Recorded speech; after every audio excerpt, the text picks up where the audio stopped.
Good evening, ladies and gents, and welcome to another Q8 pilot stream. It is 2100 hours local time, 1800 Zulu, and today we are going to be flying no other than my favorite aircraft for X-Plane 12, the Dash 8 Q400 by FlyJSim. Want to welcome all of you guys to the live stream. We have Mr. Ayala. Happy Thanksgiving to you and to all my friends who celebrate the occasion. Remco, welcome aboard. Manuel, how are you doing today? Watch Extreme, welcome aboard. Dougal McTavish, welcome. Glad to have you here, my friend. Dub, welcome aboard. And we have also Marek and Drishal. How are you, Drishal? How's it going, my friend? Our flight today is going to be from Atlanta, Georgia to Evansville in Indiana in the United States. And of course, the Delta connection livery that you see here is a fictitious livery, but I happen to like this livery quite a bit. I think Delta livery is quite distinct and quite nice. So we are going to be flying this beautiful livery today. For our short hop from Atlanta to Evansville. Evansville is a regional airport, and it is developed by X-Quarter, a very well-known developer for X-Plane, the X-Plane platform. So hopefully it'll be a fun flight, and we'll talk a little bit about what's happening on the FlyJSim stage, at least in the last few months, and what's upcoming in the next few months. And I hope that you guys enjoy the flight, and I hope that we can serve you well aboard this Delta flight.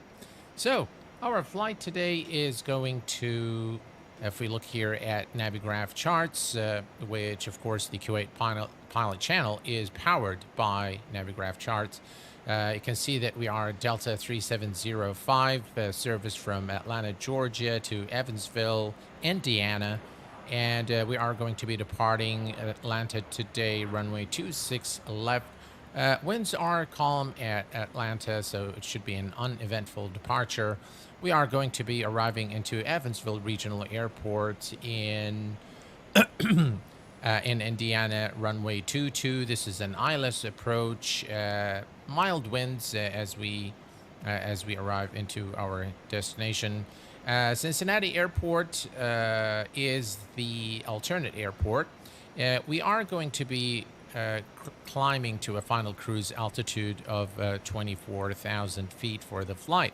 So without further ado, let's get things started, and let's hop into the beautiful cockpit of the Dash 8 Q400. And the first order of business is we are going to set up our payload. And so we're going to come here to the weight and balance, and we're going to select load. And next up, we're going to bring up again our SimBrief plan, our Navigraph charts with our SimBrief plan loaded. We're going to go here to the payload and weights, and we're going to ignore the number of passengers. We're going to put the zero fuel weight, which is zero fuel is 55441. So 55441. And we're going to put the fuel, which is 6723, 6723, and enter. And that should be sufficient for the flight. It's approximately 1 hour and 10 minutes. So that's, by the way, it doesn't affect anything. That's just a number there that you can plug in. Magnetic Monopole, welcome aboard. I'm still not getting how come Majestic Software Dash 8 is not still delivered. I think they are working on one. I think one is coming. Can you try a holding procedure? There is the Dash 8 by FlyJSim is fully capable of holding patterns. I think there is a hold on our route, but we'll take a look. Excuse me. It's getting pretty cold in Kuwait, by the way, guys. It's 15 Celsius right now. This weather is pretty cold for us. So, yeah. All right. So everything here is ready. We're going to go to the load summary, and we are going to confirm the load. Looks like everything here. This is the maximum landing weight, maximum takeoff weight, and the maximum 0 fuel. So we are within the limits. Let's confirm the load and start loading. Perfect. So the aircraft now, you'll see that there are some really nice animations with the FlyJSim. You'll see the fuel truck coming, as you can see now, and it will connect to the aircraft and start refueling the aircraft. And in the meantime, once the fuel is completed, you'll see that the passengers are boarding the aircraft, and you'll see their names and their seat number and all that good stuff. All right, so let's start setting up. And with the Dash 8, we're going to come here to the DC control, master battery on, main battery on, auxiliary, and standby. The rest of the switches here are on. We're not using external power, so we are going to turn on the primary display. And we're going to also turn on the electrical power here on this screen. That's all we can turn on without the APU or ground power. So we're not going to go crazy there, and just will allow the aircraft to start up. So our battery, we should see a discharge of the battery on the display here. We have an outside temperature of about 12 Celsius here in Atlanta, and you can see there is a negative charge on the battery. And yeah, let's go ahead and start the APU. And by the way, in real life, I'm not sure why, but most airlines prefer to start the APU as opposed to connecting ground power unit. So we are going to first power up the APU control, but we're not going to start it yet. We're going to perform the fire test, APU fire test. We can see that the valve is closed, bottle is armed, and everything looks good. Let's go ahead and test engine number 1 and engine number 2. And then we're going to also test the baggage compartments and the fire bottle here for the forward baggage compartment, which is a small compartment. Okay, now we can go ahead and start the APU. And in the meantime, we can come down here. Everything here looks good. Cabin on normal. AC control, we leave those alone. And recirc fan, we can turn on. The bleeds we can leave off. We'll leave this on minimum. All right, the APU control is ready, and bleed air is now being supplied to the aircraft. Moving down here, we can turn on the fasten. Actually, we'll leave that one. No smoking is on. We're going to arm the emergency lights, and position light is on as well. Brilliant. Hi, Far Captain. Welcome aboard. Glad to have you here with us this evening. All right, and next up, we can come here to this standby pitot and 1 and 2. We're going to put the windshield on warm up, and we're going to turn on the window heat on the pilot side. Excellent. Everything here is in tip-top shape. All right, we can now bring up the rest of the displays that the APU is turned on. So let's come here, turn on the display here on the captain side and on the first officer side as well. There we go. Excellent. We're going to also turn on our UNS devices here. So on. And we'll come down here and turn on the radios. Brilliant. All right, UNS devices are coming up. Let's bring this up here, and we're going to need the fuel and payload information. And we have with us today Jafar. Hello, my friend. Welcome aboard. All right, we'll wait for the test. They've really done a phenomenal job with the UNS device. The way it loads is exactly to its real world counterpart in terms of the the simulation. So that's really good. I really like that. All right. So we're going to come here now, and we're going to actually do a fast load so that we have all our numbers here, and we're going to say accept. And next we're going to go to the fuel and enter the 0 fuel, which is 55253. So 55253 and enter that. Fuel on board today is total fuel weight is 6721. 6721 and enter. And next we can go to the flight plan. All right, perfect.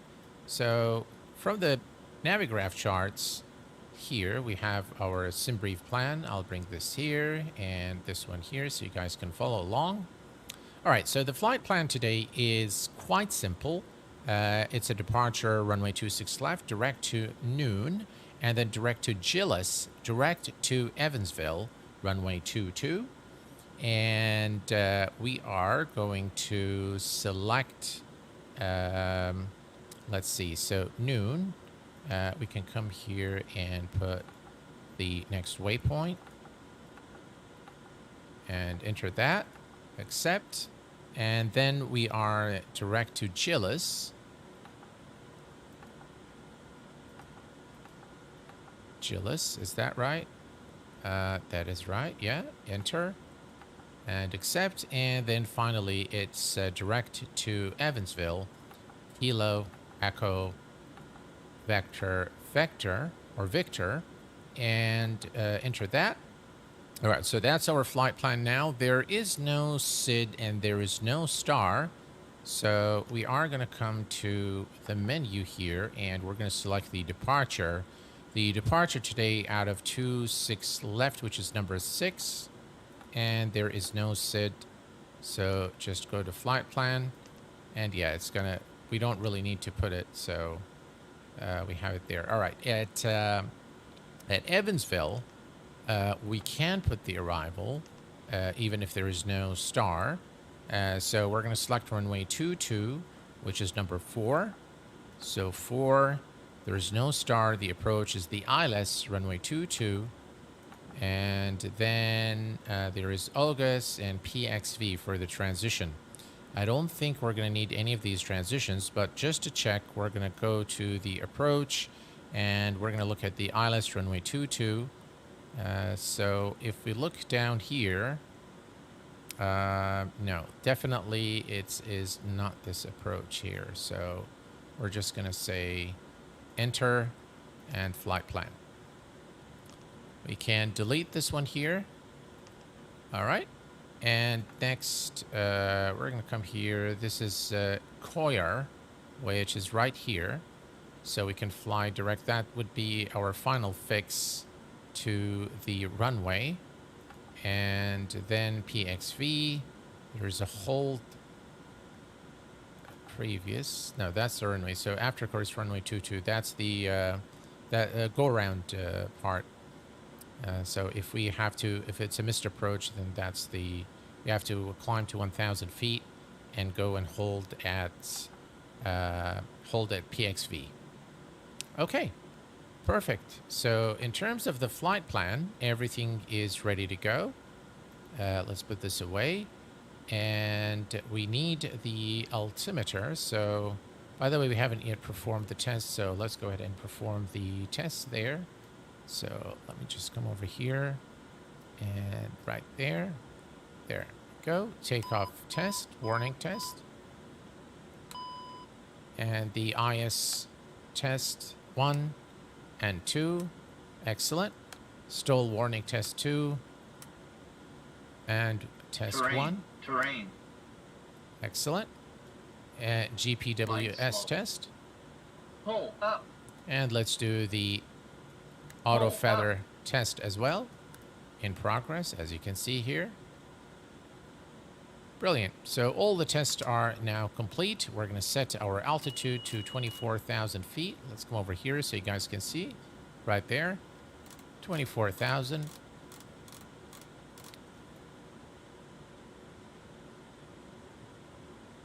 All right, and 24,000 feet is now set. The tests are complete. Hello there, FlyJSim. Welcome aboard, my friend. Allah, welcome aboard. And we have test user. How are you, my friend? Very glad to have you guys here. No worries, Rishal. All right, so the altimeter today for the flights, if we go to Atlanta and take a look at the weather conditions here for the departure, as you can see, winds are calm, visibility more than 10 miles, broken at 2,000 feet, broken to 500, current temperature is 13 Celsius, and the altimeter is 3006. All right, let's set the altimeter 3006. 3006 is set, and we're going to set the source, nav source, to FMS1, and we'll do the same on the first officer side. First, let's accept master fill from FMS1. I love the fact that they've just modeled everything exactly like the real aircraft. All right, so actually we can put this on VNav, or yeah, VNav is fine. Okay, we are ready now to start the engines. So we are going to come here and do the last check. Everything here looks good. Anti-icing not required at this time. Windshield can go to normal.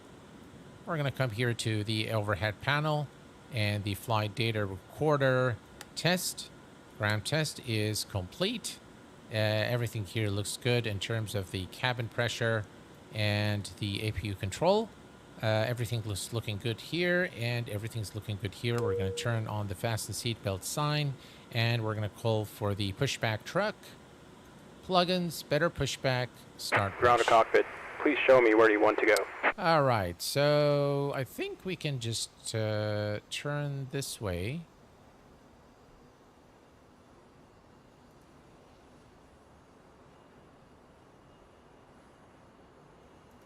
There we go. I think that's good. Ground to cockpit. Tow is driving up. All right, the tow is driving up, and everything's looking good here. When will the sale actually start? I'm not aware of any sale, so I'm sorry. Hi, Q8. Do you have a link to the plugins that you use? Yes. If you go to the description of this stream, just expand the description. I have listed all the plugins that I use for X-Plane 12. All of them are listed with the links in the description of the stream. You'll find it there. Hello, Sven. Welcome aboard, my friend. Glad to have you here. All right, we're getting connected. Okay, here. all doors and hatches are closed. Ready to connect. By the way, I've reduced the gain on my mic, so if you can't hear me well, just let me know and I'll increase it. Winching strap and adapter in position. Release parking brake when ready to start pushback. All right, let's release the parking brake. And we're going to adjust the range. Oh, the range, okay, that's the maximum. All right, perfect. All right, perfect. Thank you very much, Dougal. Appreciate it.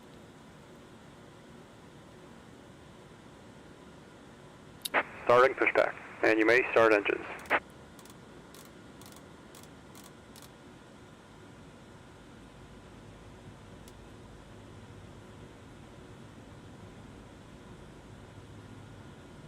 All right, so 260 for the heading. That's the runway heading.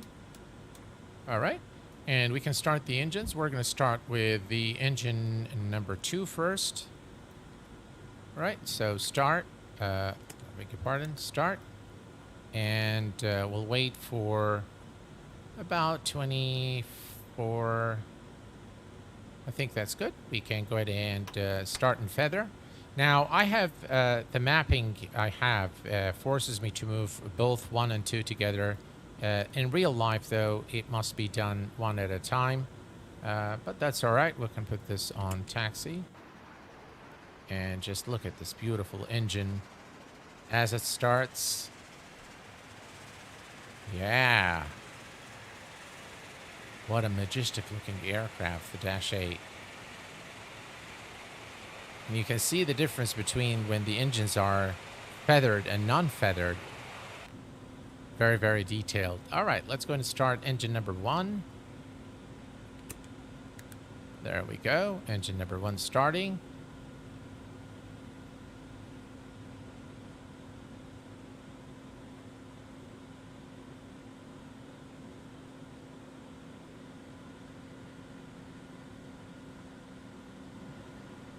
Operation complete. Set parking brake.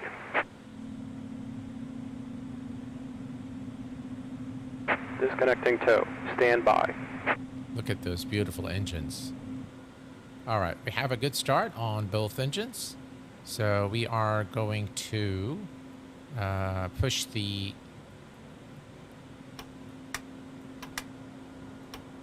there we go, maximum. Disconnect. And let's make sure that the anti-skid is on. And we can now move here to the control panel, and we can disconnect the APU. Open lead, gen, and the power is off. Excellent. The bus tie is Tow is disconnected and bypass pin has been removed. Hand signal on the right. We'll see you next time and have a safe flight. Thank you very much for your service. And the taxi light can go on. There we go. Taxi lights on. Flight data recorder should start once we start moving.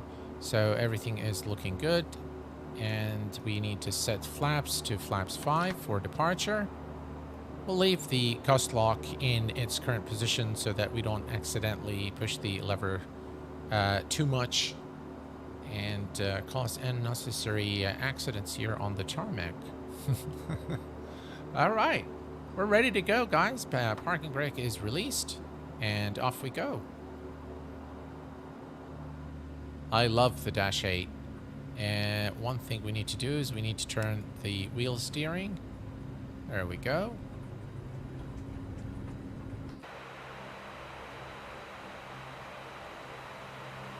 Look at how beautiful this aircraft is. And the sounds are just amazing.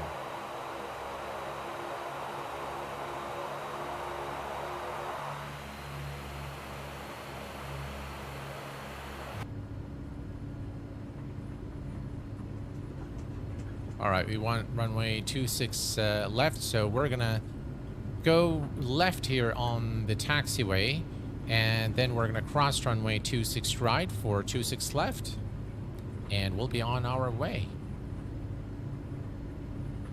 All right, PTU controls are on, auxiliary fuel pumps are on, auto feather is on. Brilliant.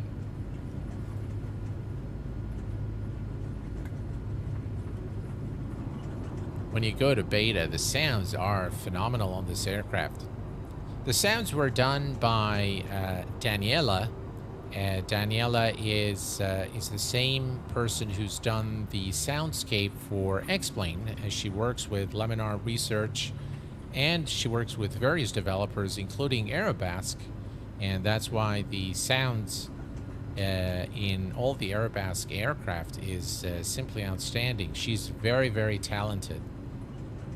And she's done the sound set as well for the Airbus A330, for Laminar's A330, the default aircraft. Hello, Alex. Welcome aboard. Simon, welcome aboard. Welcome, guys. And we have also with us Air Kerberos, is it? 001. Welcome. All right, here is the... So here's runway 26 right. We're going to cross, we're going to make a left turn here on the taxiway for runway 26 left. You know, guys, X-Plane 12 default scenery, so this is a default airport, is actually very, very good. And in my view, it is a lot better than Microsoft Flight Simulator default airports. So every airport that you go to now in X-Plane 12 has the proper layout. It's got the buildings, it's got vehicles, it's got the airport clutter, and I just like it. I like the default airports in X-Plane a lot, and in many cases it has saved me from, you know, buying Payware Airport. Unless the airport is really, really worth it, then, you know, the default scenery in X-Plane will do, really. All right. We are ready to go, and approaching runway 26 left here. 26 left, landing lights are on. What is it complaining about here? Flight data recorder.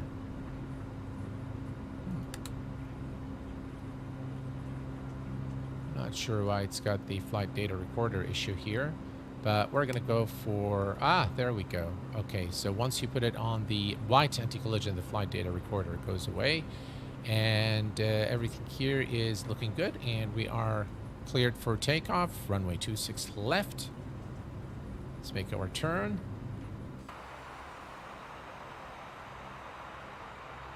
Look at how beautiful the Dash 8 is.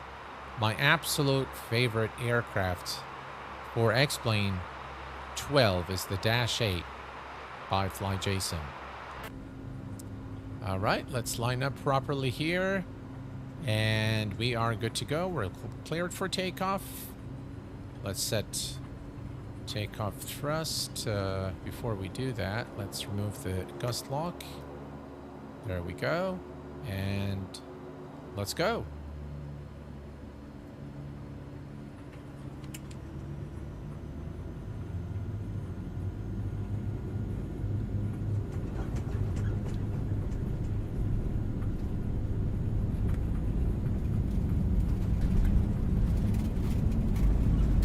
Knots. I forgot to set our speeds. There we go, 139. And rotate. Positive rate of climb. Gears going up. We'll wait to clear the runway and begin the turn. Right, we've cleared the runway. Just look at how beautiful X-Plane 12 default is.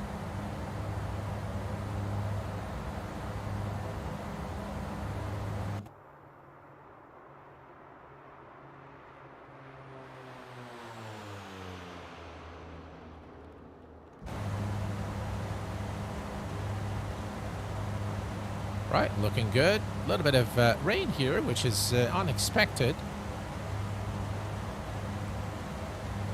All right, we're above 1,000 feet. This can go to 900 props. And we're going to turn on the autopilot and yaw damper. Nav is selected.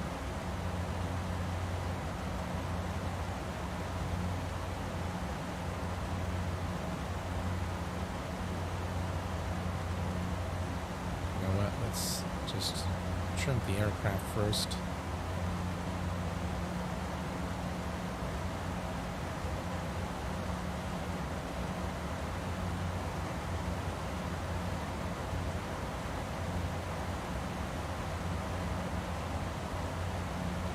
Looking good. Again, all default scenery.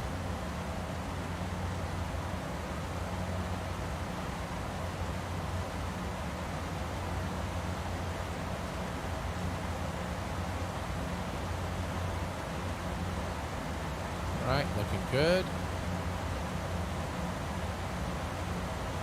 All right, autopilot engaged. IAS mode is selected. Nav is selected. All right, and we continue the climb now to 24,000 feet.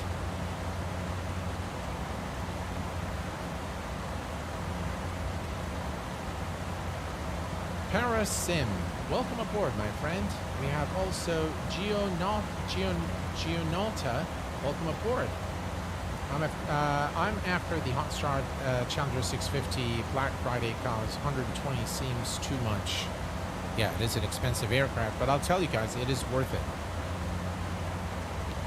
we did definitely forgot to retract the flaps. So after takeoff checklist, we can turn off the auxiliary fuel pumps, and auto feather can go off as well. We can also turn off the standby hydraulic and PTU control.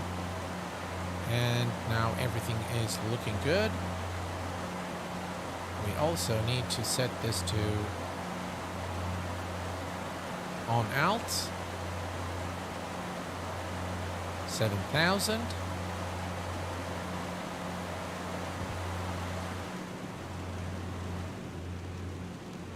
Lovely. Can open that. Look at that view, guys.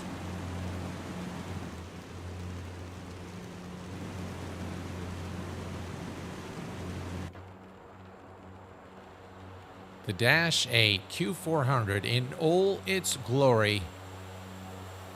Lovely aircraft.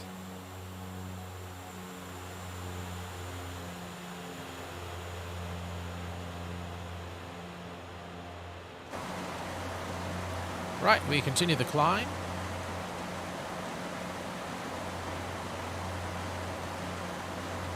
We can change that for you without a doubt.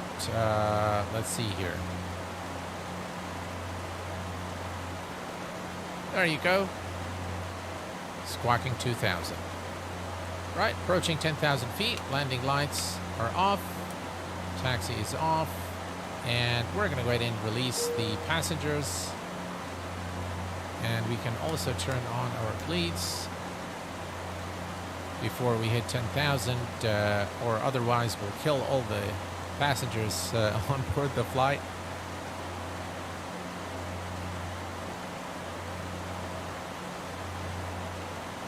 I just bought the Airbus DA50 after watching Simon's review. Absolutely incredible.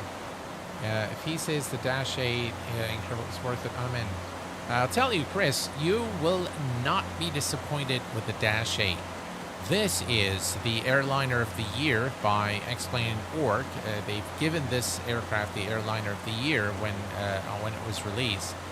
And it has gone through years and years of development and refinement.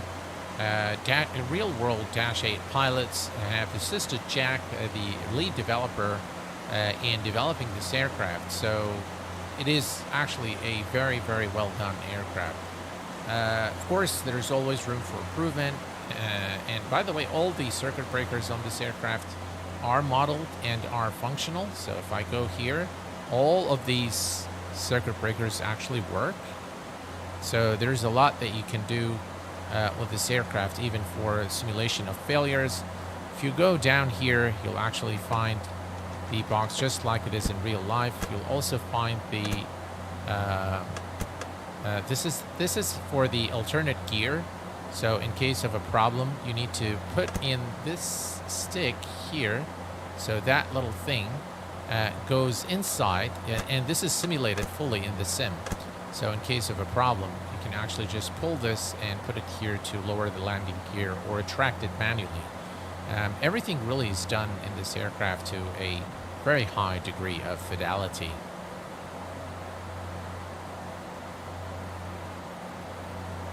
Yeah, it is very nice. It is very nice indeed. And of course, for those of you who do not know, if we go here to the, let me just go here to the passenger cabin. Now you've got, of course, the lavatory is simulated, but the cabin control for the lighting right here is actually fully modeled, and you can turn things on and off right here. So this is boarding, the lavatory lights, the cabin lights overhead. You can change the temperature, and this actually works. PSU test, nav system, pause, all of that. This will illuminate the staircase there when the aircraft is when the door is open. So overall, and of course, you've got the interactivity there with the cabin, the overhead compartments, and the food tray. Very, very nice, highly interactive passenger cabin. And of course, you can bring the windshield down, which is again pretty cool. Right, let's change the range here. Now, in terms of the range, if we look at our Navigraph charts and we bring the telemetry information, so let me just click here. I still don't have this here. All right, so that's where we are right now. And if we bring the telemetry information and expand this a little bit, the total distance to the destination is about 274 nautical miles. Now, if we look at the charts at Evansville, and we're going to go to ILS runway 22. So if we look here, that's 2,500 from 24,000. So we'll assume that it's 3,000. 24 minus 3 is 21 times 3. That's 63, and we add another 10 nautical miles for contingency. That gives us 73, so we'll round that up to 80 nautical miles. We will begin the descent 80 nautical miles from our destination in order to intercept the localizer at 2,500 feet at Evansville Regional in Indiana. I still have X-Plane 11 because I love it so much. Is X-Plane 12 really a big improvement? Absolutely. In fact, the minute I installed X-Plane 12, I uninstalled X-Plane 11. A lot of people still use X-Plane 11. That's because some add-ons are still not compatible with X-Plane 12, such as the FlyJSim 727, the 732, which, by the way, are being worked on. The last I heard from Jack is that they're going to near testing very soon. They're going to enter the testing phase for those aircraft. And hopefully I can work with Jack again on doing some cinematic videos for when the time comes.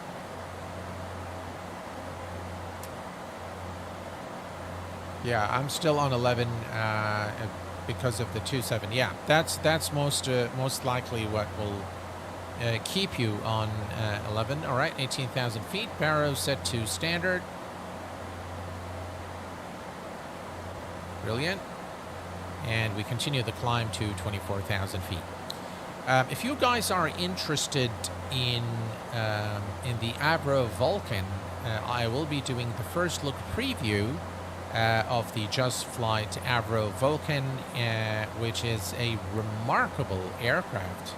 And considering the era in which the aircraft was built, it really calls for a lot of pride for the United Kingdom. It is just really an incredible delta wing aircraft with massive power, and there's a lot of history behind it. And I've tested the Just Flight version for X-Plane 11, and I really liked it a lot.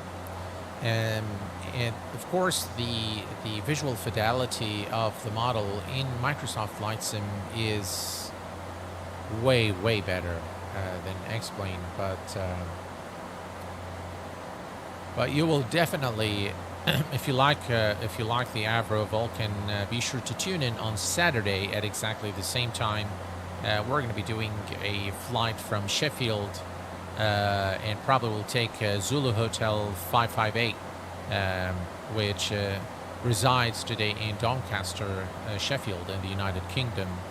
So we'll fly probably from Sheffield to Heathrow. Should be an interesting flight. Delighted to see you're previewing the upcoming Vulcan. Yeah, Dougal. I thought you probably would like it. It's really, I've done a couple of tests today, and the level of detail is amazing, really amazing. And I have some more information that will please you guys very much, but I will save that for Saturday. Just don't want to, I'll get you guys excited. So that I can see you again and win your company again on Saturday. All right, we are still climbing to 24,000 feet. We're looking all right. Another UK flight. You will be flying again pretty much over my home down to Heathrow. Oh, really? That's cool. Sorry, Kamal, did you say this aircraft is worth getting? Absolutely. Absolutely.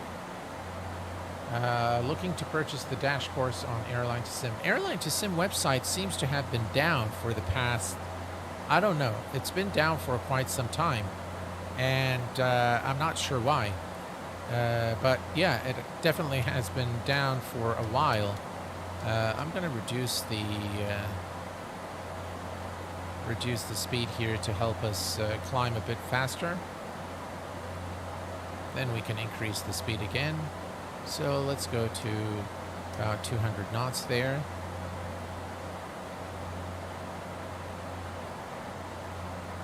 There we go. Very lousy weather. I wasn't expecting this.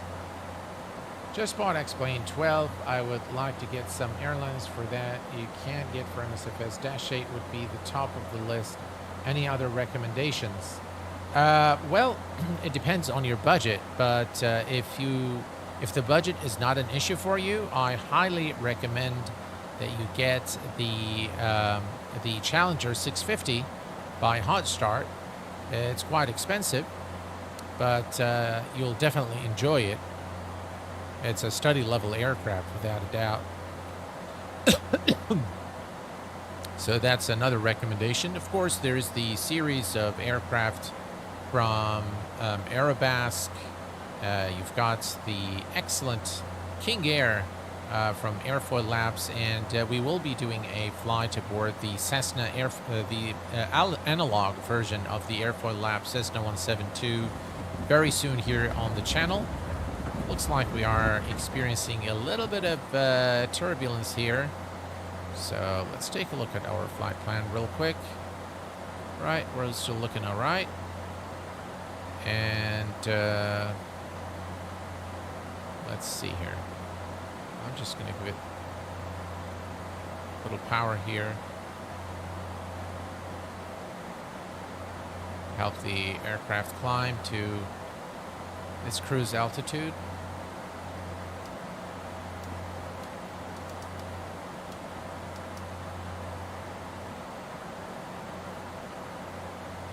There we go. You know what?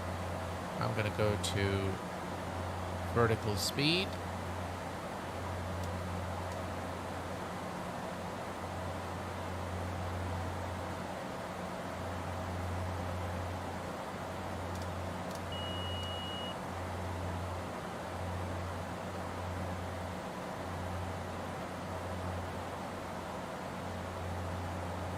Right, speed is dropping.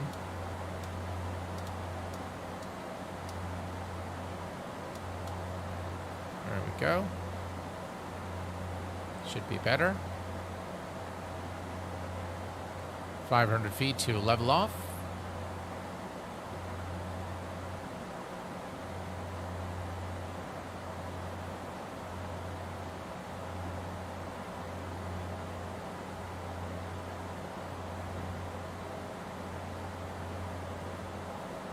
All right, perfect. Oh, you're right.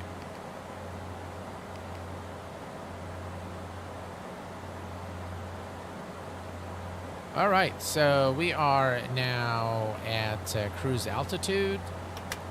Retard the props to 850. We'll let the aircraft accelerate a little bit.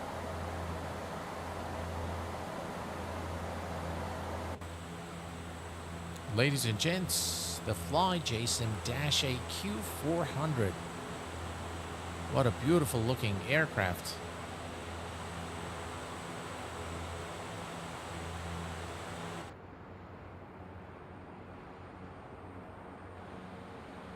The sounds are phenomenal on this aircraft.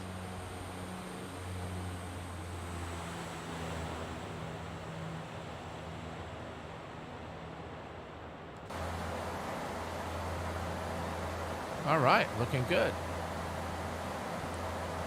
So based on the popular demand from all of you guys on stream, I've uploaded a video on the NVIDIA NVIDIA control panel setting, the hidden setting that you can bring with the registry edit, so that you can increase the sharpness of X-Plane 12 without having to have the texture quality slider on maximum, which requires a lot of VRAM.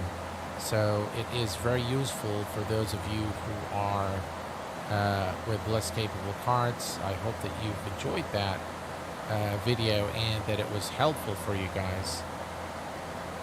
All right, let's take this back a little bit to about 68. There we go.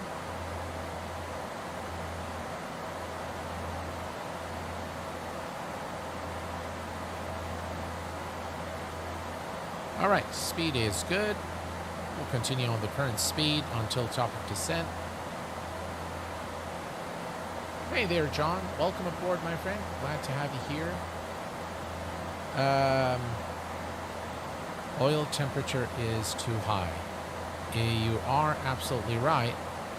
And it looks like it is dropping. It is definitely dropping, but it's definitely too high. I agree there.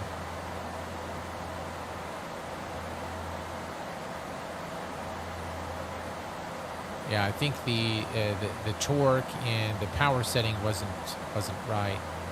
So now things are subsiding, and it is going down. So hopefully without incident.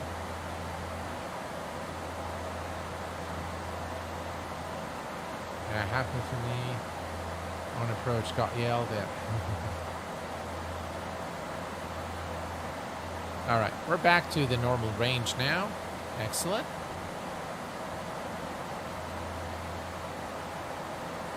So yeah, the Avro Vulcan is definitely coming here on the channel on Saturday. I still am going to do the Llama helicopter review. I'm not sure if it's going to be a live stream though. The Avro Vulcan is going to be a live stream, though I don't know much about the aircraft, but I wanted to do it in a live stream format because I just get, personally, I'm starting to find live streams to be more fulfilling for me. Just being with you guys and reading your comments and interacting, and sometimes also getting help. So you guys, point out things that are not right that I can miss because I probably talk too much. So yeah, I've taken a couple of days off from work because, well, see, one of the things I haven't told you guys about is for the past couple of months, I have been suffering from a slipped disc. And what happens is, so the condition is in my vertebrae between L4 and L5, my disc has slipped due to something that I've done that I shouldn't have done. I carried my son from the ground floor at my house because he was asleep on the couch. And that has caused a slipped disc, and I have been in a lot of pain for the past month. But it has gotten to the point where it started really affecting me, and when I'm doing the streams or doing videos, whatever, I used to take painkillers so that sometimes I was able to, no, I don't think anyone has detected, that I wasn't well, but I wasn't well. I still am suffering from the pain, so I take painkillers in order to be able to do the streams for you guys. And I decided, just enough with that. I'm going to take a few days off. I went and did an MRI, which is magnetic resonance imaging, to confirm that yes, indeed, there is a herniation in the disc, and we're going to start with physical therapy, and I hope that I don't have to do surgery, because that's probably an option that I will not opt for under any circumstances. But yeah, so that's personally that's what's been happening. Yeah, back problem really suck, Alex. They really do. No worries there, my friend. Could you balance the volume of your voice up, ambient sounds down? Really? Yeah, we can do that, I suppose. Let me know if this is better.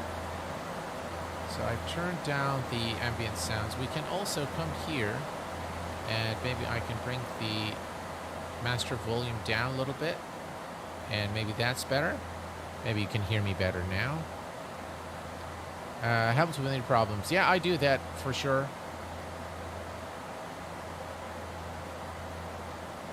No worries, Watch the Extreme. Thank you very much, my friend. I appreciate it.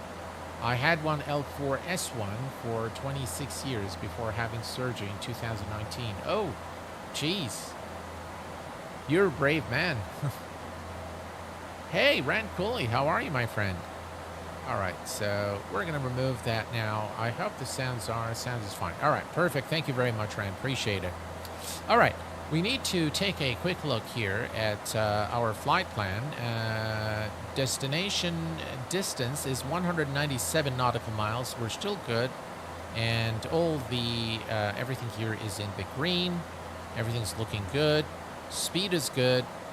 And yeah, let's go to the cabin. Everything is good here as well. Very nice cabin. Yeah.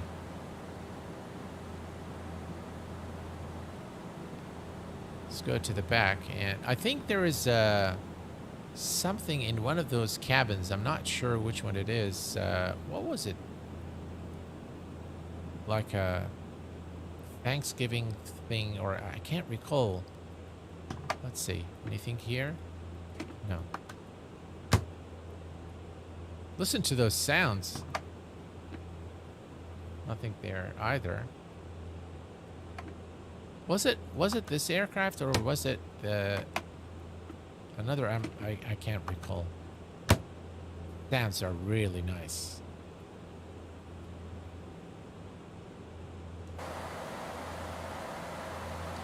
Regarding the Tolos 346 update, haven't gotten it yet. Skunkcrafter says all files are up to date.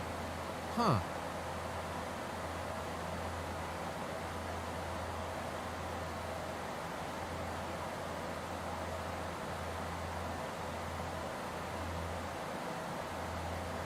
Strange. All right, so one thing we can do, by the way, here, we can switch this to the nav system. There you go. So now the first officer can see, you know, the flight plan as well, the flight path. And let's see here. We go to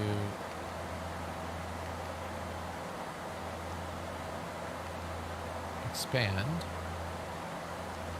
and we set this to TARA, and we want this to be below, so anything below us, we are at 24,000 feet. That's cool. Back here we can set the ILS for our approach, which is 109.9er. 109.9er.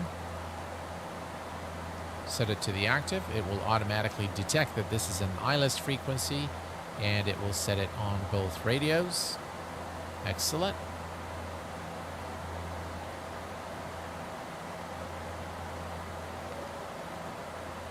It does work. All right, all is looking good. And we are ready to descend in about 100. Let's see here. So we are at about 100, exactly 100 nautical miles. We'll begin the descent towards Evansville.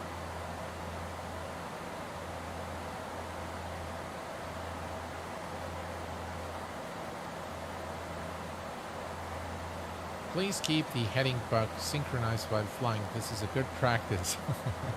Okay, I'll do that. And you are absolutely right. Yes, the heading bug should be synchronized And that is a good practice. I agree with you. So there we go.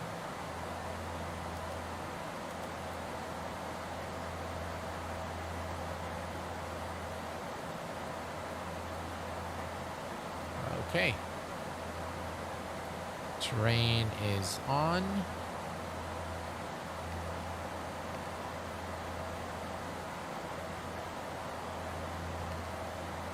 That's the flight plan. All is looking good. Perfect. Now, one thing that we're going to do today for our landing, we are going to land with flaps 15. So we're going to set this to 15 now. And one of the things about the Dash 8, if you click here now, it will give us the speed. That speed is probably going to go down a little bit. So 145 is the approach speed. But I'm sure we'll burn more fuel, so the number is going to go down as we approach our destination. Now, one of the things when landing the Dash 8, and you'll find it very difficult if you don't follow this. With the Dash 8, you need to, the power management of the aircraft becomes very, very crucial in the last stages of your approach. So you have to maintain this speed and do not retard the throttle until you actually touch down. You got to let the aircraft kind of land itself. And with the approach speed, when you set it to the approach speed, the aircraft is obviously going to land itself pretty much. So you're going to have to be very careful with maintaining the power. And if you get the power right, you'll be successful. What I've also noticed is that flaps full, flaps 30 on the dash is a lot more difficult than flaps 15. So if you have a long runway, by all means go for flaps 15. If the runway is a bit longer, if it's a short runway and you have to go for flaps, for additional flaps, well then you're out of luck. But as long as you have a long runway, then by all means go for flaps 15. It's much more stable for landing the dash. Stalled on the threshold. Yep.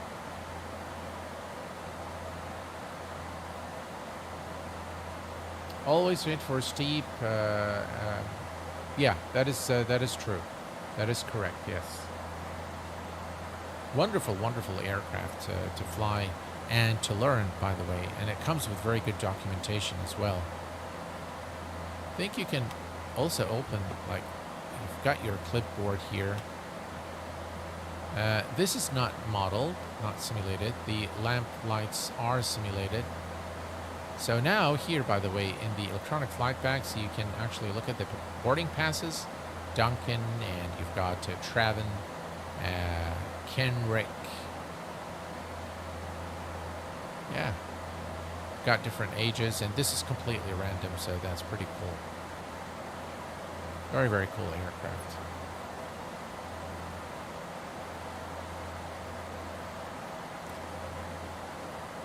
We are, of course, going to do the Avro on Saturday, and our next stream, more than likely, will be the Airfoil Labs Cessna 172 analog, which, to be very, very honest with you guys, I like it a lot more than I like the digital version. I just like the steam gauges. I like gauges more than I like, digital displays. So one of the reasons I like, I like the dash is that although it's got, the digital display, but everything's got, the gauges rather than just an electronic display. So I do like those gauges. I love looking at gauges. So yeah, so that's going to be one. And then we need to really go and visit Microsoft Flight Sim with the PMDG, because I just realized today that I haven't done a single video showcasing the new electronic flight bag. Of course, there is a reason why. Is there is just a plethora of videos on the subject. Everyone just showing the new EFB and what it does, and But I'd like to also give you guys my insight and give you my opinion. It has received some criticism from the community because of the fact that it doesn't really integrate, so it doesn't really set your weight and balance, doesn't really set your speed, and in real life it doesn't work that way. So you don't do things on your iPad and it's automatically fed into the FMC. So on the real Boeing 737, you'll have to key it in. You do the calculations on your on your iPad, and then you key it in the FMC. And I think PMDG follows that, the realism concept in what they do, including, for example, the release of the parking brake. So you cannot just hit the release parking brake button. You actually have to hold the toe brakes and then release the parking brake, just like it is in real life.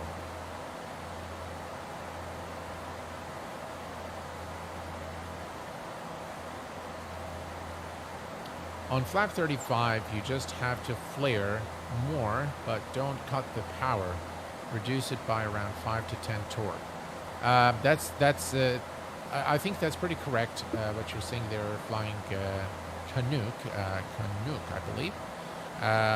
Yeah, that is very accurate what you're saying.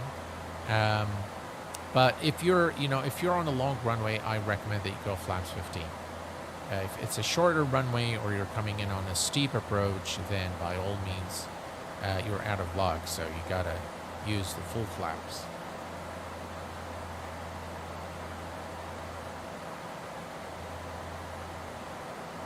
All right, so we are, let's see here, 39, about 40, about 60 nautical miles from top of descent.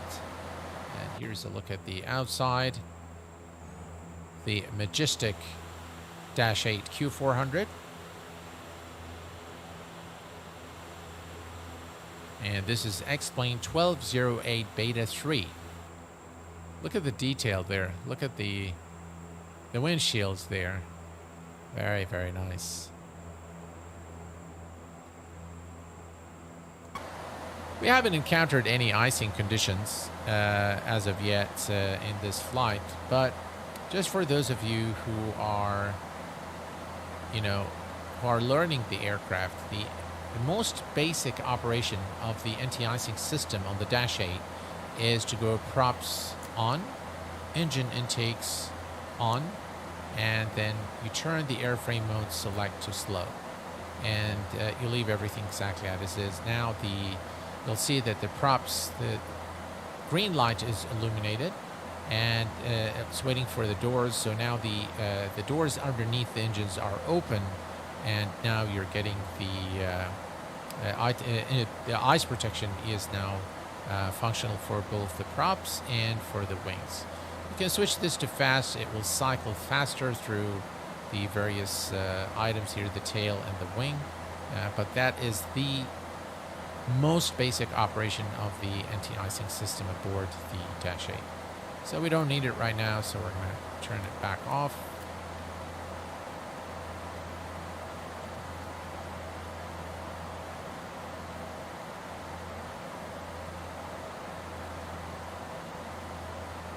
That is correct, yes. I'm pretty sure I'm right. I'm a Q4 pilot. Oh, nice.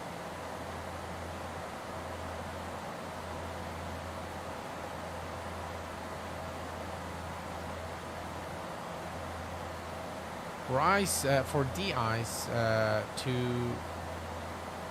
but frame only when you have ice detected on your engine display. Yeah, currently we don't have anything. I just wanted to show the operation of the anti-icing system.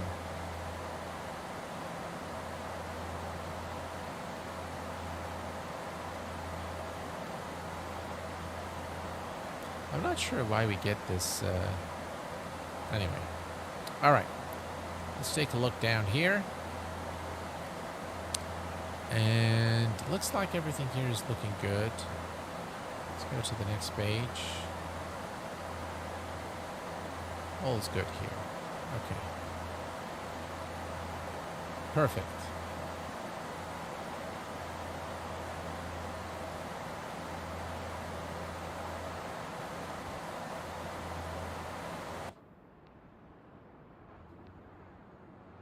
And here is a cinematic flyby.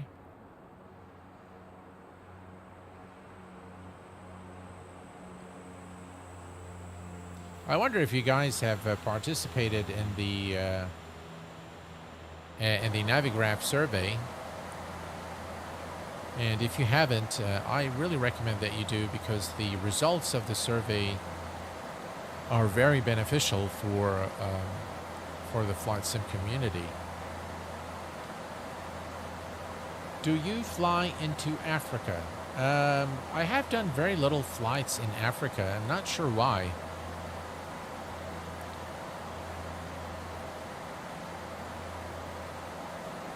So I've done, I think I've done Morocco a couple of times. I've done maybe South Africa, but that's about it. Yeah, I'm not sure why. You know, I'm not sure why I haven't flown. There are parts of the world that I haven't really explored well, to be very honest, such as you know, the East Asian countries. Like, you know, Japan, China, Hong Kong, Malaysia, Singapore, and then Africa is another continent that I probably need to explore, because there are some beautiful places to visit.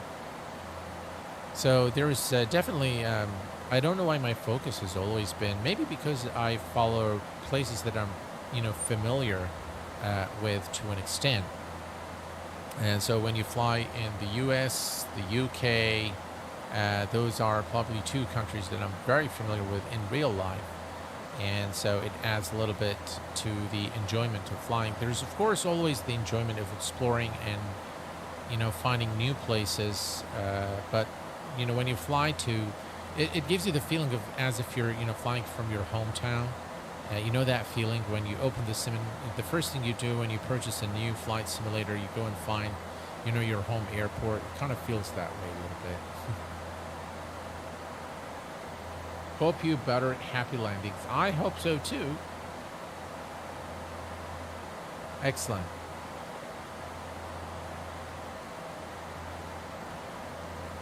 Morocco. It's actually you can. It depends. Okay, so it depends. So if you ask the Moroccans, how do you pronounce it? They pronounce it Morocco. Okay, and the actual name in the Arabic name is Al-Maghrib, and Al-Maghrib means like the west. It means like the west, and because it is in the far west of the Arab world, Morocco is. So the Moroccans would definitely say Morocco, not Morocco.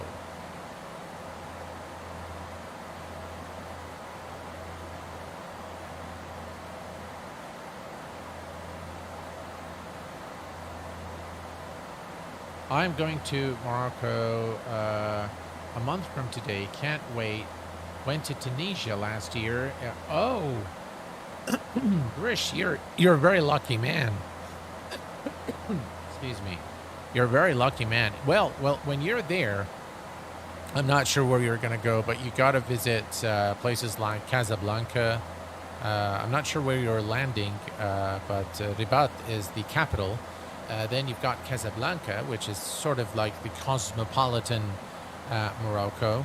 But then you got to go to places like Marrakesh, and you have got to try their food there.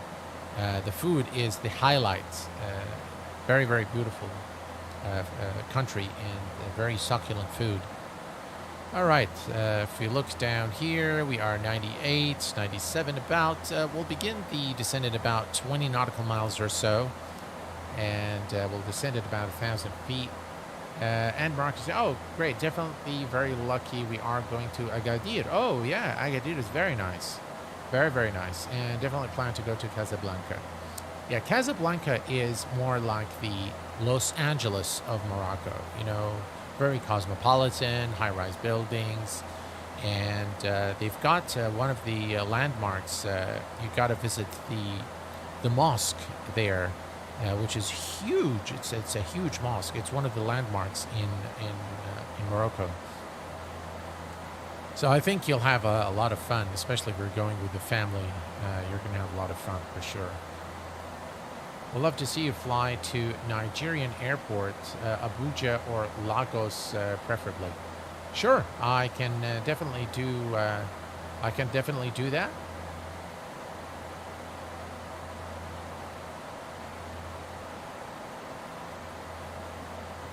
Right, very quickly, guys. Let's. By the way, let's.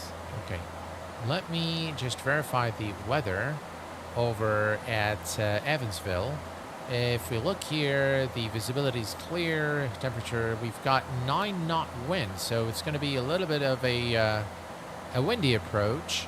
Temperature 13, altimeter 3006, and humidity 44%. All right. 190 at 9 knots visibility, yeah. So we're okay. I think we're fine. Dew point, yeah. So shouldn't be that bad.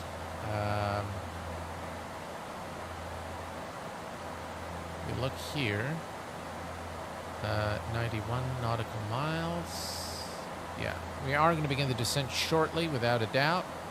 So I'm going to go ahead and reset the altitude here to 2,500 feet.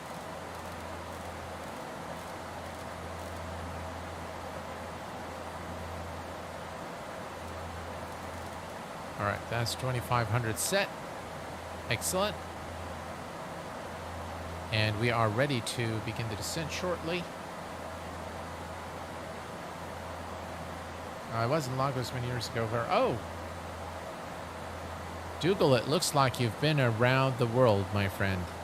You've definitely been to a lot of places. Which makes it very interesting, because I really am looking forward to meeting you in person, either if I come to the UK or if you go to FS Expo. So we have a lot to talk about, my friend.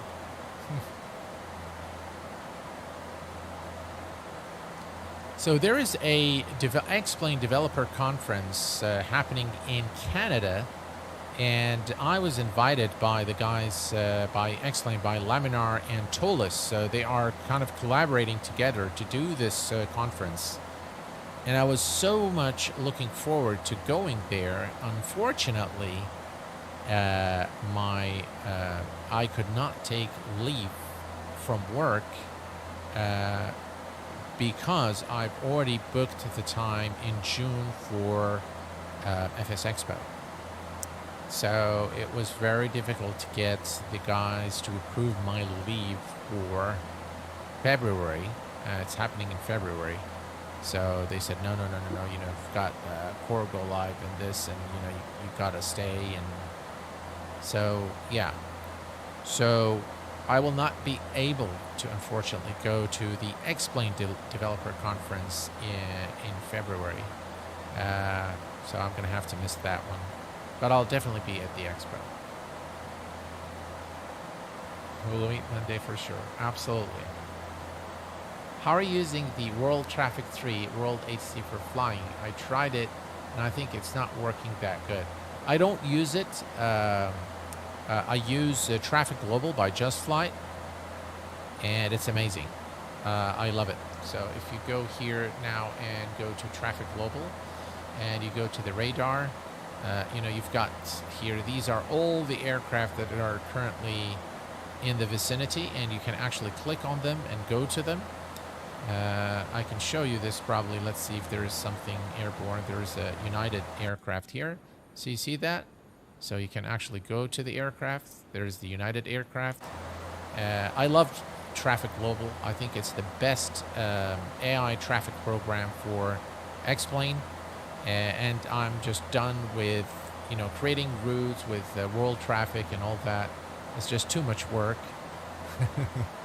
So, all right, I think we can begin the descent now. So we are going to come here, and we're going to select vertical speed, and we are going to select 1,000 feet. Alt select is selected, and now we've begun the descent. We're going to ease off on the power here a little bit as we begin the descent. And if we look here, it's actually descent to destination should be a little more than that. So here's what I'll do. I'm going to increase our rate of descent to 1,500 feet per minute and ease off on the throttle. All right, we're out of cruise, so we'll bring the props back to 900. All right.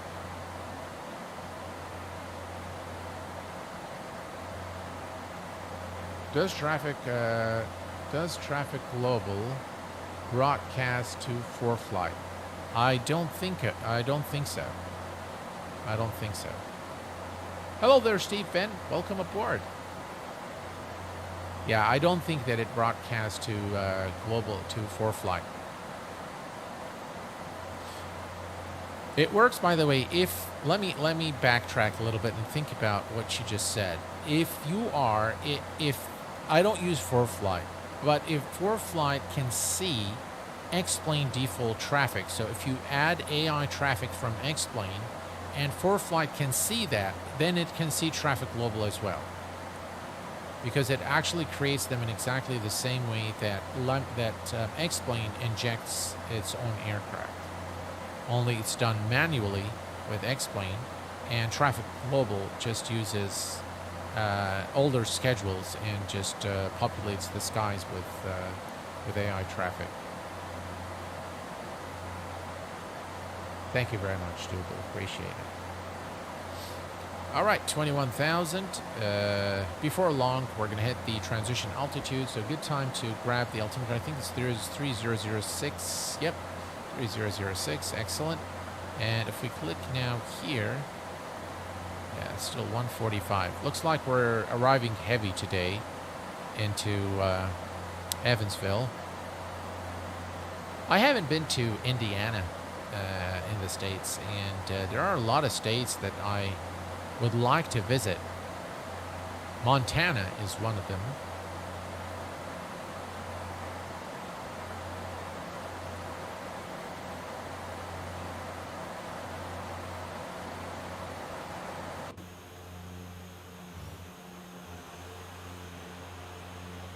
The weather still looks pretty good.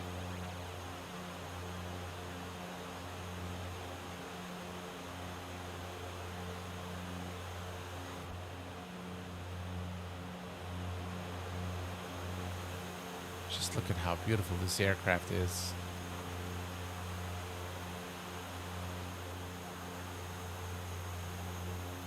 I really think FlyJSim has done a really good job with this aircraft. In my view, this is better than the Majestic Dash 8 by Majestic Software. That's my opinion. When it first came out, I favored the Majestic Dash 8 slightly because of the simulation of the systems and the complex implementation of the UNS device. But FlyJSim has brought many improvements and updates to this aircraft. I love the fact that it's got the electronic flight back here. So by all standards, this aircraft is much better than the P3D counterpart. All right. We are ready to set the altimeter to 3006. So we're going to come here and 3006. All right, altimeter is set, 3006. All's looking good.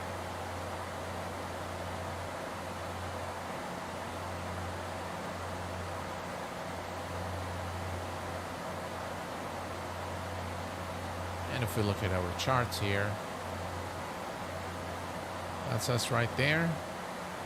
And we're heading direct to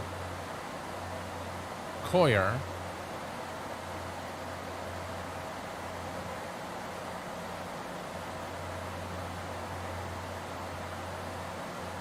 So what we can do is the following. I'm going to set this to, all right. So the approach course is going to be 221 degrees, okay? So here's what we'll do. We are going to select heading mode, right? Heading select, all right? And then I'm going to switch the nav source to localizer Where is it? This is VOR.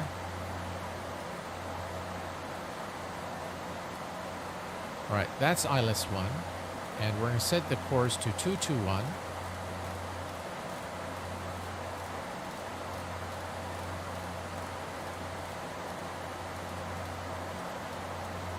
Okay, and then we're going to go back to nav.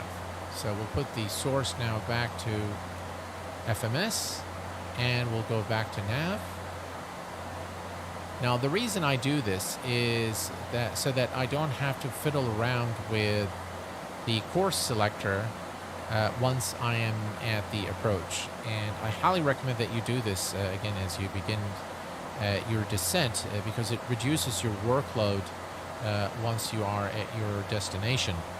We are approximately 38, 37 nautical miles from JSIM, and then that's the turn to the final fix for the runway 22. 36, 15 to 3, 7, 5, 12, 24, 36. I think we might need to increase our rate of descent a little bit. Yeah, we definitely do. So I'm going to reduce the rate of descent to about 1,800 feet per minute. And we're going to ease off on the throttle here to make sure we don't exceed the maximum allowed speed. All right, I'm going to ease off on the throttle. We're going to start bringing the speed down to about 240, about 220 knots.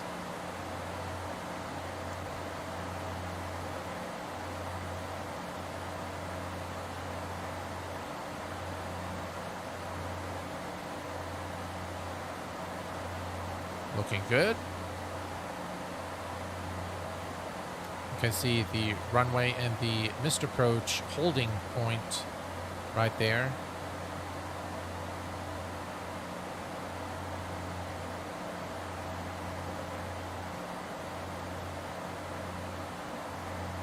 The rate of descent is, of course, not very comfortable for the passengers. But, yeah, we have to do that. We decrease the range here a little bit. All right, 240. We're looking good.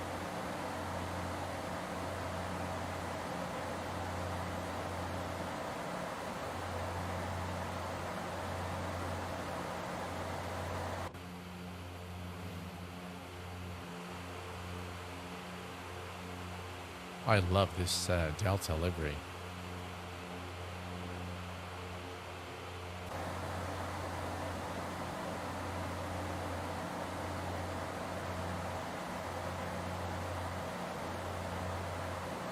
.26 nautical miles.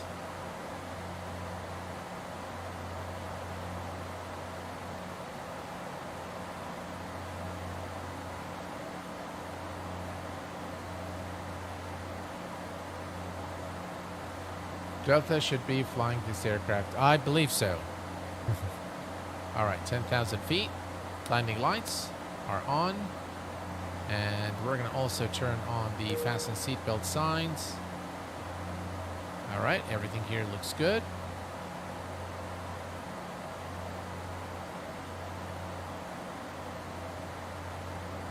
Two to 8. Looking good.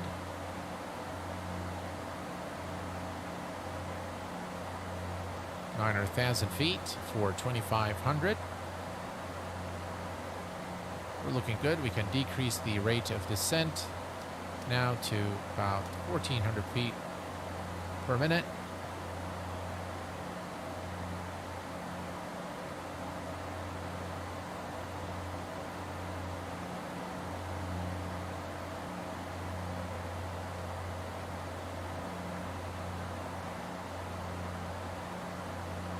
Look at the pen has the FlyJSim logo. It's actually the first time I noticed this.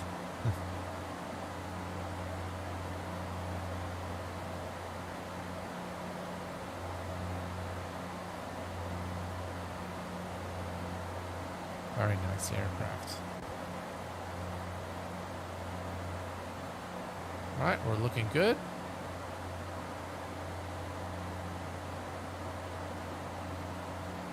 I think the only Alaska Airlines, Alaska has a lot of these aircraft. I think does Alaska own Horizon Air, or does Horizon Air own Alaska? I think they're the same airline now, isn't it? Love the Q400 except for flying on it. I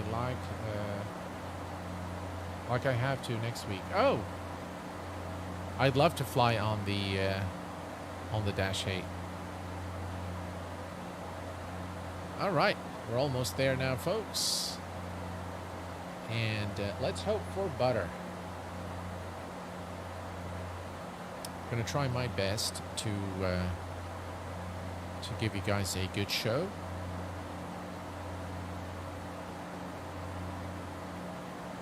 Right, 6,000, almost 7,000 for 2,500 feet. We're looking good in terms of the altitude and speed. I'm gonna give it now a little more power here to maintain about 190 until we reach the JSIV or JSIV. So we'll just give it a little power here and continue the descent. We are looking good.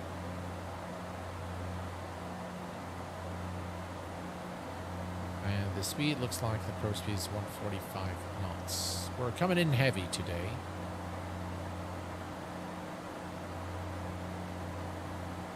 Horizon, correct. Air Canada and WestJet have them. Oh, I see. Okay. WestJet and Air Canada still use it. It's an Alaska owns Horizon. I see.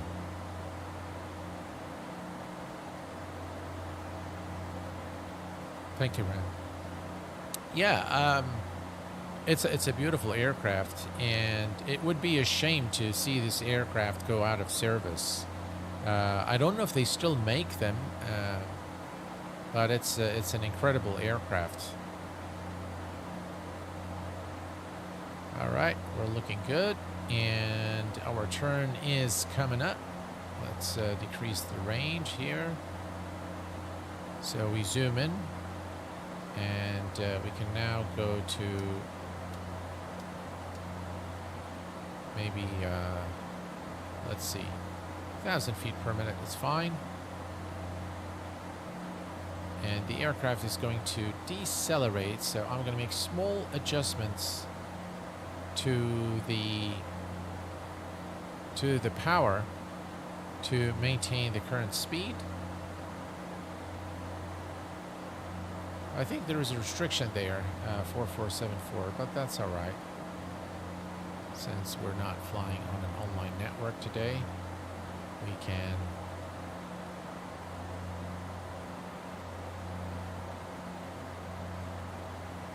AC has some older 200, 300 models, I think, too. Oh, really? They do still have those models? Oh, wow. I didn't think that they had those models anymore. I thought just the Q400 is the one that is still flying. But that's good to know.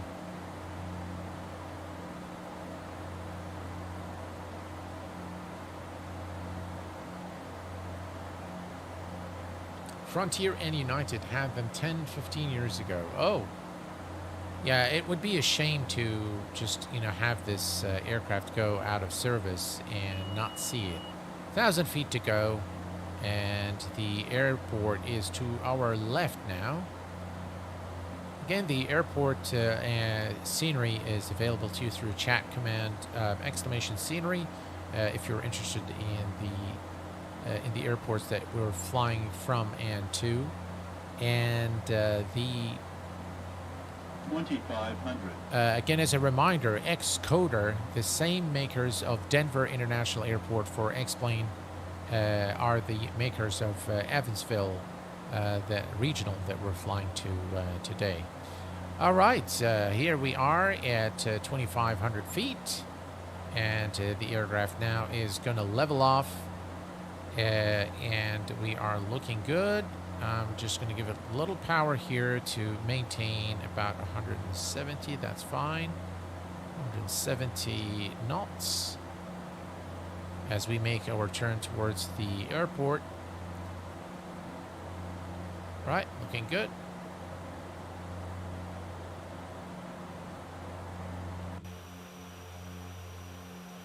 Now you can see the scenery here, the scenery mesh in X-Plane. As you can see, looks very nice in the US. Again, it's not photoreal, but I think for a default mesh, I think it looks pretty good.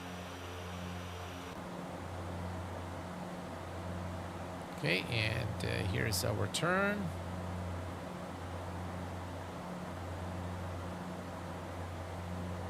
Okay, that's the turn. We're going to go to flaps 5.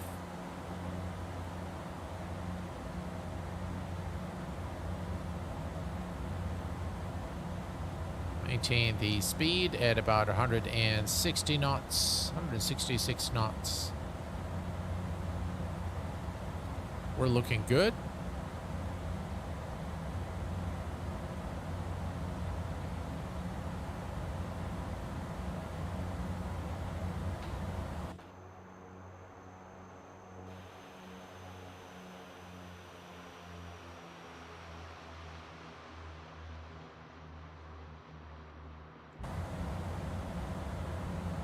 Alrighty.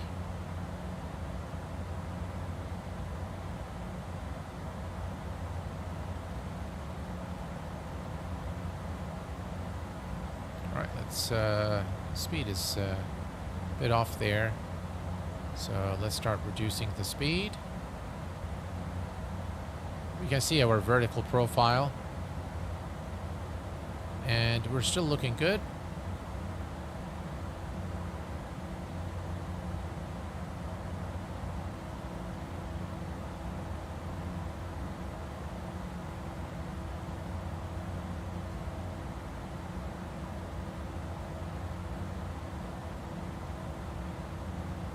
Alright, that's 20, so 2500, we are, the airport is right ahead of us now. Alright, so the reason I did the approach course, so now if you come here and you switch this to nav, we can actually go to, if you go to the heading bug, okay, so here's what I'll do. I'll bring the heading bug here. We can switch to heading mode. So heading mode. Okay, then we're going to go to nav source. There we go. That's localizer 1 and approach. And the localizer is captured, and you can see the glide slope needle now moving down. And we can now lower the landing gear.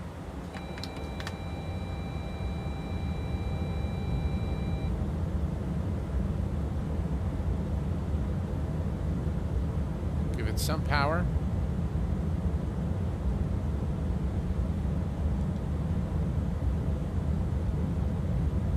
And we have the runway in sight.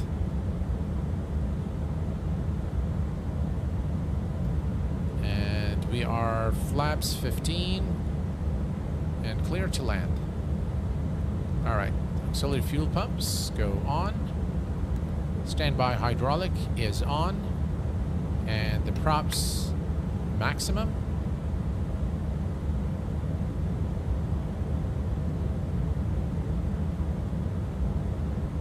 Right.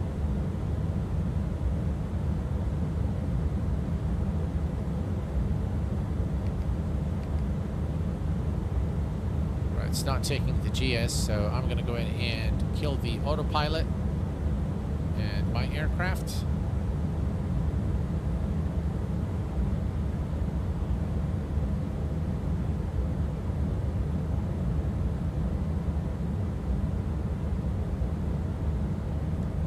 And again, we're looking at 145 knots.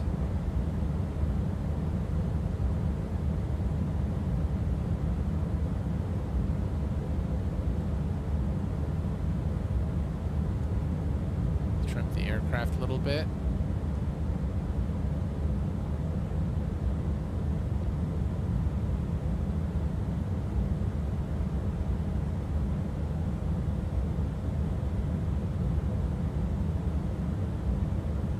correct the glide slope.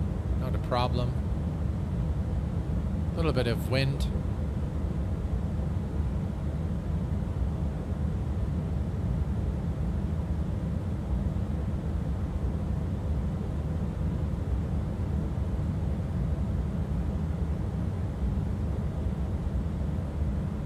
I love hand flying the Dash 8.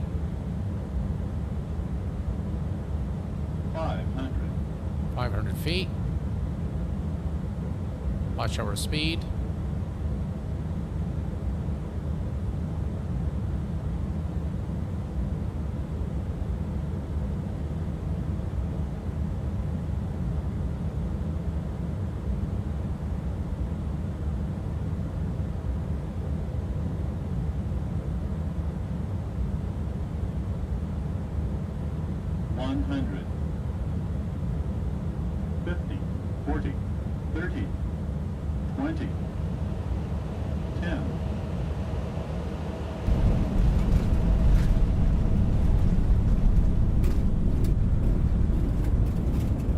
Reversers, maximum reverse.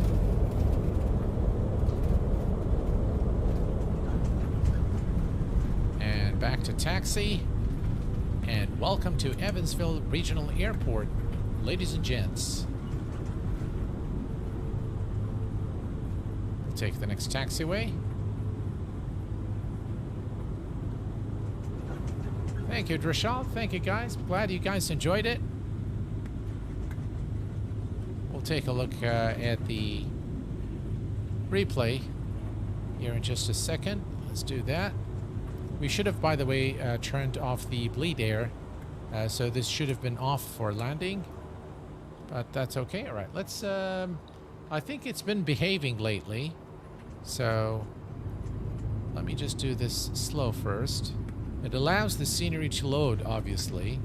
And then you go a little faster. And once the scenery is loaded, then there's no issue with going, you know, full speed. I've noticed that this works. 10, 20, 30, 50, 100. And so we can enjoy our landings. All right, there we go. And like that. All right, 500 feet. Look at this approach, ladies and gents. Yeah. Looks really, really nice.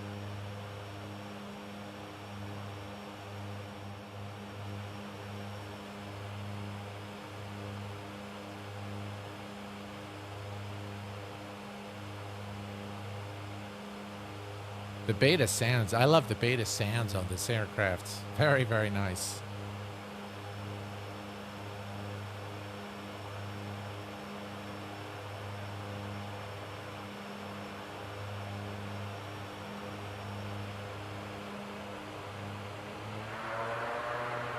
Listen to those engine sounds. Very, very nice indeed. Let's do it one more time. And I'm very glad that the replays are working now. All right, here we go. And this time, let's take a look at the aircraft here. A much better landing than the previous Dash 8 flight that I've done. Definitely a better coordinated approach. And much better in terms of the speeds and the overall handling.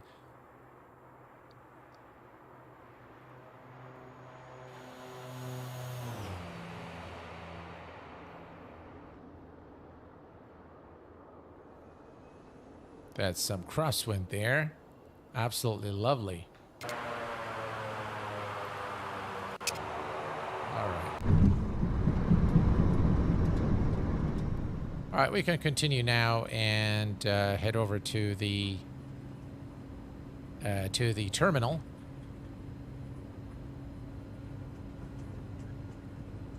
It is definitely an amazing looking aircraft. It's hard aircraft to set up for a flight, lots of steps.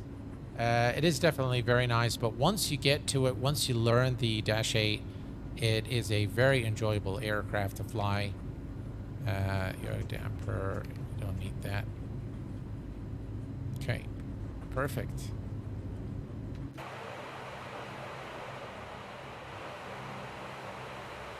lovely looking. Look at that. Look at how beautiful it is. And this scenery is very nice as well of Evansville Regional Airport. And that's, I think, the main terminal there. So that's all right. We can either go to the main terminal or just park the aircraft somewhere here.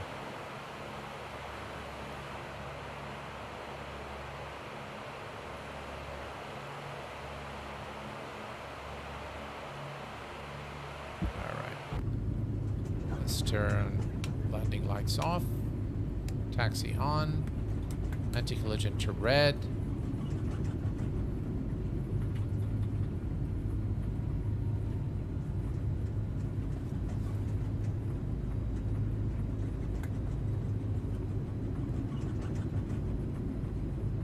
So the only thing that you really need to do with the Dash 8 for, you know, successful landings is to manage the power properly, and you'll be fine. Once you get the hang of, you know, how to manage the power, then you really you'll nail your landings with the Dash 8. Absolutely lovely aircraft. Really enjoyed the flight today here with you guys. It's been a lot of fun, without a doubt, and I sure do hope that you guys have enjoyed the flight as much as I enjoyed streaming it for you. This is the general aviation parking, it looks like, here at Evansville. So we're just going to bring the aircraft to a stop somewhere here and call it a day.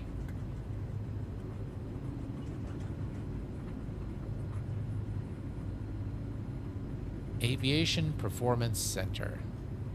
Yeah, definitely a very, very nice scenery by Xcoder.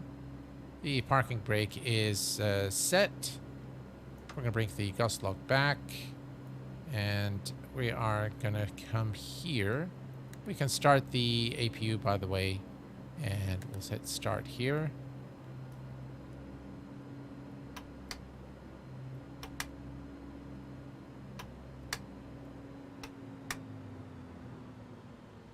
All right, we're killing the engines now.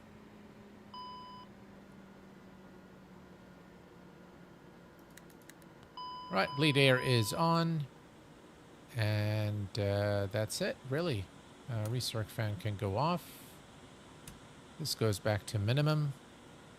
And we can turn off the fasten seatbelt and non-smoking signs.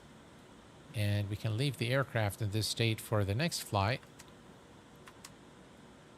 And we can come here now and say the next load. And we're pretty much good. We can go and open the gate now. Open the door. All right, so let's go and open the door.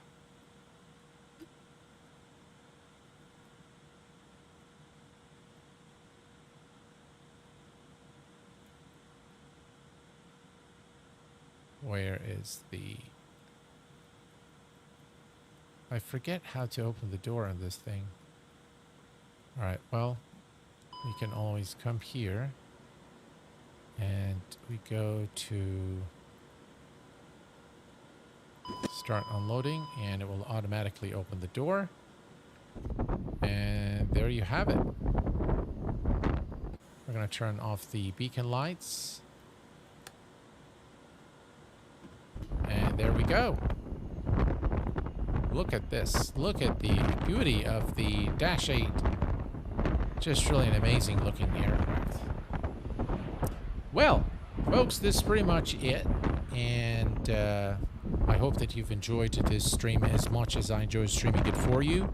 Be sure to tune in next Saturday at 1800 Zulu for a first look preview at Just Flight's Avro Vulcan for Microsoft Flight Simulator. But until then, please take care of yourselves and each other, and I will see you all very soon. Thanks for tuning in, stay safe, and good night.